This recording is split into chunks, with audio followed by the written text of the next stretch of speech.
Bom dia, pessoal. Satisfação estar aqui. Muito contente com esse evento, né?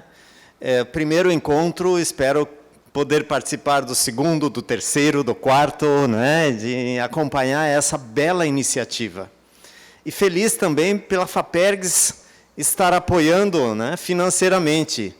Uma das linhas de apoio da FAPERGS é divulgação científica, é organização de eventos e participação em eventos científicos. E contar um segredinho para vocês, né? O processo de avaliação é feito pelos comitês assessores que ranqueiam, que fazem uma classificação, que dão nota para os eventos. E quando eu fui ver, tinham 2 eventos lá que estavam com nota empatada, né? E tinha que desempatar porque era a linha de corte. E eu de vocês era um deles.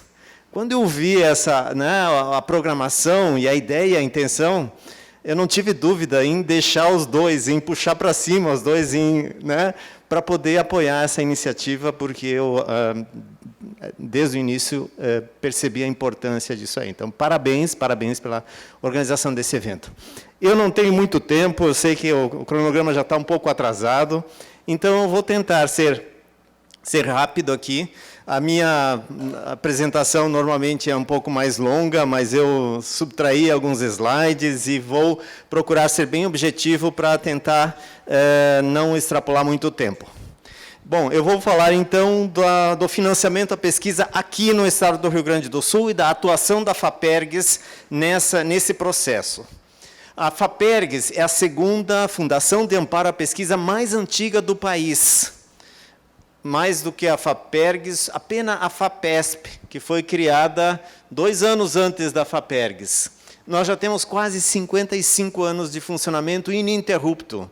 A maioria das FAPs, que agora, esse ano, todos os estados passaram a ter uma FAP, ainda tinha um que não tinha FAP, que era Roraima, esse ano criou a sua Fundação de Amparo à Pesquisa, então nós podemos dizer que todos os estados tem a sua Fundação de Amparo à Pesquisa agora, mas a maioria tem menos de 15 anos de experiência. Nós já temos mais de 55 anos. A missão da FAPERGS é induzir e fomentar a pesquisa científica, o desenvolvimento tecnológico e a inovação nas instituições de pesquisa, no setor produtivo, buscando também articular a articulação junto aos diferentes setores de ciência, tecnologia e inovação. Para falar em apoio, em financiamento à pesquisa, nós precisamos falar do orçamento, e para falar do orçamento eu tenho que falar do artigo 236 da Constituição do Estado. Na Constituição do Estado está definido que o Estado deve repassar à FAPERGS, no mínimo 1,5% da receita líquida de impostos. Maravilha, né? Que coisa importante, isso aí foi uma conquista muito importante à época, quando a Constituição foi promulgada. Porém, infelizmente, nós nunca tivemos, por algum motivo, a passagem dos slides aqui está falhando um pouquinho. Por algum motivo, nós nunca tivemos, esse artigo nunca foi cumprido. Se tivesse sido cumprido, se o repasse tivesse ocorrido, e estivesse ocorrendo, nesse percentual, 1,5% da receita líquida de impostos, esse seria o orçamento em valores nominais, a FAPERGS, ao longo destes mais de 20 anos. Atualmente, nós deveríamos ter um orçamento superior a 450 milhões de reais. Quanto o governo do Estado tem repassado? Estes valores aqui, ó. E como vocês podem ver, a distância entre essas colunas aqui continua aumentando. Analisando apenas, passe por favor, próximo. Apenas os valores repassados, então agora aquelas coluninhas em vermelho, e identificando por cores os diferentes governos, de trás para frente, né? Eduardo Leite, Sartori, Tarso, Ieda, Rigoto, Olívio e Brito. Nós podemos ver aqui oscilações bastante grandes. Essa linha aqui, ela informa, ela nos mostra o percentual do 1,5% que foi efetivamente repassado a cada ano. Então, o melhor momento foi aqui em 2001, que nós chegamos a... Não, mas é naquele computador e eu coloquei... Ah, porque tem dois. Eu estava com o meu. Vamos ver se agora funciona. Ah, agora...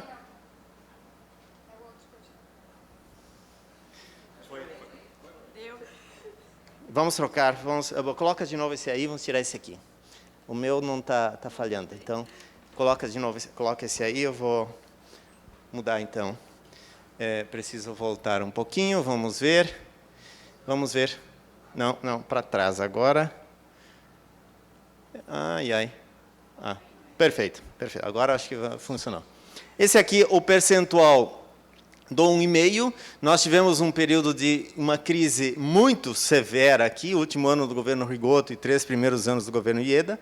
Uma recuperação após isso, uma estabilidade aqui em valores nominais e um pequeno aumento, resultado de um grande esforço feito ainda no ano passado, no governo Sartori, para melhorar um pouco o orçamento da FAPERGS para esse ano, para o ano de 2019. Eu vou ter que pedir. Próximo, por favor. Aqui o orçamento com valores corrigidos pela inflação. Antes eu estava falando de valores nominais. Quando a gente corrige pela inflação, a gente vê que, né, até nesses anos mais recentes, esse orçamento está ainda em queda. Próximo. Além do repasse dos recursos repassados pelo Tesouro do Estado, e aqui eu tenho que fazer uma observação, um fator positivo é que esses repasses estão ocorrendo de forma regular. Nesses últimos anos, o governo, embora o orçamento seja pequeno, seja bem modesto, os repasses são feitos de forma regular, então eu sei quanto a FAPERGS tem ao longo do ano e eu posso contar com esse recurso. Diferente de outras FAPES, vamos ver se agora muda, se agora melhora, trocando novamente. Diferente de outras FAPES, que tem um orçamento mais robusto, mas o governo não repassa e eles não conseguem nem pagar as bolsas, com sérios problemas. Eu posso, né, nas reuniões com os presidentes das FAPES, eu me sinto muito bem, porque eu posso dizer, não, a FAPERGS não tem problemas com o orçamento, com os repasses, com os pagamentos, não temos pagamentos atrasados, não temos nada pendente, e isso é um aspecto positivo. Além dos repasses do Tesouro do Estado, a FAPERGS trabalha também com recursos repassados através de convênios de agências como CNPq, CAPES, FINEP, etc. E, geralmente, a gente, somando os dois, a gente consegue praticamente dobrar o orçamento da FAPERGS. Então, o orçamento executado ao longo desses anos aqui foi esse total aqui, e não apenas as colunas em vermelho. Quando a gente compara com as outras fundações de amparo à pesquisa, as fundações de amparo à pesquisa de outros estados, esse é um levantamento feito recentemente agora pelo CONFAP, a gente vê que a FAPERGS está muito distante da realidade de outros estados. Isso aqui é orçamento executado em 2018. E, obviamente, eu tirei a FAPESP aqui, porque ela achata todo mundo, obviamente, né? Em torno de 1/3 do financiamento à pesquisa no país, feita por agências públicas, 1/3 é pelo Estado. Esse 1/3, a metade é FAPESP, a metade são as outras FAPES. Então, somando isso aqui tudo, dá mais ou menos o equivalente ao investimento que a FAPESP faz no seu estado, no estado de São Paulo. E a FAPERGS está aqui, mais para a direita do que... Né? Quando a gente analisa de forma relativa aqui o orçamento e o número de doutores que nós temos em cada estado, aí a gente vê uma realidade muito triste, né? Nessas colunas aqui, a gente vê o número de doutores. Eu tirei também São Paulo daqui, né? Rio de Janeiro tem esse número de doutores, esse número aqui, nessa escala, e aqui o orçamento em milhões. Depois vem Minas Gerais, aí o terceiro é Rio Grande do Sul, aqui, o quarto Paraná. Vejam a diferença, nós com esse número de doutores temos um orçamento desse tamanhinho apenas. O crescimento do número de doutores é um aspecto muito expressivo e muito bom aqui no Rio Grande do Sul. Aqui em vermelho nós temos um gráfico que mostra o crescimento no número de doutores atuantes em pesquisa no estado do Rio Grande do Sul. Isso é com base no censo dos grupos de pesquisa do CNPq. E aqui atrás a gente vê o orçamento da FAPERGS. Então, se a gente pensar que quem demanda da FAPERGS são doutores, são pesquisadores, doutores, lá atrás nós tínhamos um valor, um orçamento por doutor superior a R$20.000 por ano. Atualmente nós temos um orçamento por doutor equivalente a menos de R$2.000 por ano. Próximo, por favor. Tá de novo aqui, não tá. Aqui uma outra informação importante que muitos não sabem e não têm ainda essa. O estado do Rio Grande do Sul é o estado com a maior densidade de doutores do país. A gente acha que São Paulo é melhor em tudo, mas nesse indicador não é. São Paulo é o estado que tem o maior número de doutores, 35.000 doutores. Essa coluna aqui é o censo de 2016, no número de doutores atuantes em pesquisa. Segundo lugar, Rio de Janeiro. Terceiro lugar, Minas Gerais. Quarto lugar, Rio Grande do Sul. Mas quando a gente divide pela população do estado, nós temos esse resultado aqui. O Rio Grande do Sul, com 123 doutores por 100.000 habitantes, é o estado com a maior densidade de doutores. São Paulo está na média nacional, né, em torno de 80 doutores por 100.000 habitantes, em torno de 800 por 1 milhão de habitantes. Distrito Federal, que não é um parâmetro de comparação, não é um estado, é uma das unidades da federação, mas não é um estado, é o que está um pouquinho acima do Rio Grande do Sul, mas podemos nos orgulhar disso. Podemos nos orgulhar e podemos nos orgulhar também do nosso sistema de pós-graduação. Nós temos essa densidade de doutores porque nós temos um número expressivo de programas de pós-graduação e nós temos qualidade na pós-graduação no Rio Grande do Sul. Esses são os números absolutos e esse gráfico mostra o crescimento dos doutorados, dos mestrados e mestrados profissionais ao longo dos anos, né? O primeiro programa de pós-graduação foi o programa de pós-graduação em genética da URGS, depois veio física, depois geociências, e assim foi indo, e assim foi crescendo. Em termos de doutores titulados por esses programas de pós-graduação, vejam o expressivo crescimento, e vocês são resultado desse investimento feito na pós-graduação, na formação em nível de doutorado. Em 2000 nós titulamos 320 doutores, hoje, no ano passado, já foram mais de 2.300 doutores titulados. Vamos falar rapidamente sobre alguns indicadores de produção científica do estado do Rio Grande do Sul e comparar com os demais estados. Nós sabemos que o Rio Grande do Sul, que o Brasil, está em 14ª posição em termos de produção científica em nível mundial, já chegou a ocupar a 13ª, mas em 2017 perdeu essa posição pela Rússia, que já subiu, já está em 12º, e o Brasil caiu para 14ª posição. O Rio Grande do Sul, como o professor Lambi mostrou, contribui com mais de 11% da produção científica brasileira.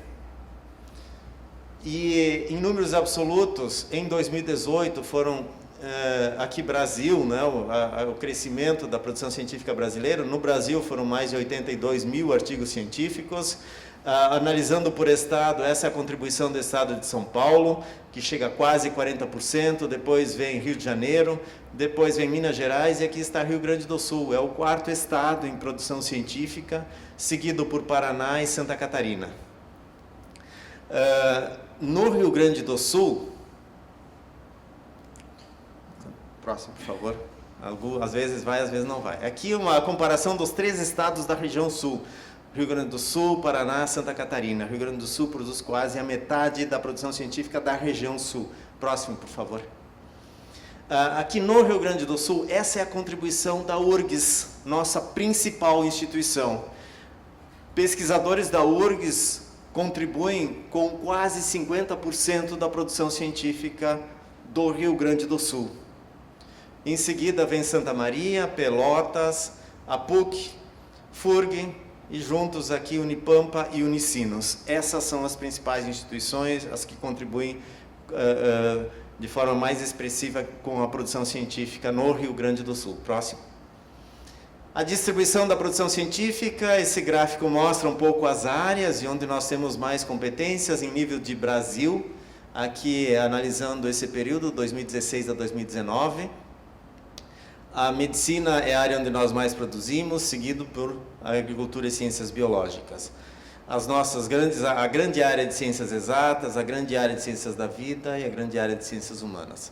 Importante observar esse número aqui, Field Weighted Citation Impact, é um número que indica a qualidade, que reflete a qualidade da produção científica, e se esse número fosse igual a 1, a qualidade seria igual à média mundial.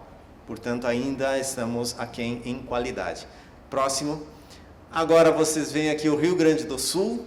A distribuição não é muito diferente da distribuição das áreas da produção científica brasileira, com exceção de que aqui aparece odonto, aparece neurociências, onde nós temos, aparece veterinária, aqui na nacional nem se destaca, não aparece, mas a primeira é a medicina e a segunda é a agricultura e ciências biológicas. Mas importante observar isso aqui, ó. A qualidade da pesquisa feita aqui no estado é superior à média nacional e superior à média mundial. Então somos bons, temos que saber disso e nos orgulhar disso. Próximo. Aqui um resumo, então, o estado do Rio Grande do Sul, com 5,5% da população brasileira, contribui com um pouco mais de 6% do PIB, tem uma densidade alta de doutores, tem quase 9% dos doutores do Brasil, e são doutores mais produtivos do que a média nacional, chegando a mais de 11% da produção científica brasileira de qualidade produzida aqui no estado. Próximo. Quando eu vi esse percentual 11%, poxa, mas será que nós somos tão bons assim? Será que nós sempre fomos tão bons assim? Sempre produzimos tanto? E aí eu fui ver e encontrei a resposta. Não, nós lá em 96, a nossa contribuição era de apenas 6%. E foi crescendo, o percentual da contribuição da produção científica, o percentual do Rio Grande do Sul foi aumentando ao longo dos últimos anos. Aqui é uma participação relativa de cada estado na produção científica, para ver como isso está mudando ao longo dos anos. São Paulo produzia 50% dos artigos, agora caiu relativamente, embora tenha continuado crescendo, mas o crescimento não foi tão expressivo quanto em outros estados. São Paulo, Rio de Janeiro também caiu. Quem subiu? Minas Gerais, Rio Grande do Sul, subiu de forma bastante expressiva, de 6% para 11%. Paraná e Santa Catarina também aumentaram a sua participação. Próximo. Aqui, em termos de instituições do Rio Grande do Sul, URGS, produzia 70% da produção científica lá em 97. Agora ainda produz bastante, mas outras aumentaram, outras instituições cresceram ao longo desse tempo. Próximo. Agora, então, algumas ações da FAPERGS, aqui para que vocês saibam onde nós estamos investindo os recursos. Algumas coisas que nós havíamos previsto aqui, infelizmente, não vão se concretizar em função da crise na CAPES, das restrições orçamentárias da CAPES, que não estão cumprindo a parte deles no acordo com a FAPERGS, no acordo com as fundações de amparo à pesquisa dos diversos estados, infelizmente. Então, nós investimos em bolsas de iniciação científica. Eu fui bolsista de iniciação científica da FAPERGS, creio que alguns de vocês também devem ter sido. Próximo. Mestrado e doutorado são só bolsas pagas pela CAPES através do acordo. Nós investimos em internacionalização da pós-graduação. Próximo. Nós investimos na fixação de doutores através desse acordo com a CAPES. A CAPES paga bolsas de pós-doutorado e nós pagamos o custeio desses projetos. E nós temos um novo programa chamado de Programa Doutor Empreendedor. Eu vou falar mais um pouquinho desse programa nos últimos slides. Próximo. Nós investimos no apoio à organização de eventos, como esse, por exemplo, e em organização de eventos e participação em eventos científicos. Próximo. Nós temos no Rio Grande do Sul 9 institutos de ciência e tecnologia, INCTs, Alguns de vocês trabalham ou trabalharam em projetos apoiados pelo INCT, e isso requer um investimento bastante expressivo. Nós temos Programa Pesquisador Gaúcho, Programa de Pesquisas para o SUS, rapidamente, porque meu tempo já está esgotado, então passando para outros projetos que nós estamos apoiando também, editais lançados há mais tempo, mas que o recurso está sendo liberado foi liberado ao longo deste ano. Próximo. Auxílio recém-doutor. Alguns de vocês foram contemplados com auxílio recém-doutor no edital da FAPEGS. Eu vi que dos inscritos, pelo menos 3 estão na lista de contemplados. Alguém aqui? Quem aqui aprovou auxílio recém-doutor? Olha, os 3 estão aqui. Parabéns, parabéns. Né? É um edital importante que nós pretendemos manter e ter uma regularidade anual, uma periodicidade anual para esse edital. Programa Centelha, que apoia a formação de empresas. Próximo. O Tecnova, nós devemos lançar esse ano ainda um edital de pesquisa em empresas, parceria com a FAPESP, já que lá tem mais recursos que aqui, a gente resolveu fazer essa parceria, uma parceria inovadora. Próximo. E o programa Doutor Empreendedor, então, para finalizar, um programa em parceria entre FAPERGS, CNPq e SEBRAE, onde nós vamos alocar bolsas de pós-doutorado para doutores que queiram criar empresas, que tenham desenvolvido nos seus programas de doutorado, produtos e processos que podem ser levados ao mercado. Nós vamos apoiar financeiramente também com recursos de custeio, bolsa de iniciação tecnológica. Próximo. E o SEBRAE vai contribuir com a formação empreendedora a esses jovens doutores. Próximo. E aí a gente conclui. Só clica mais 2 vezes. Obrigado pela atenção de vocês.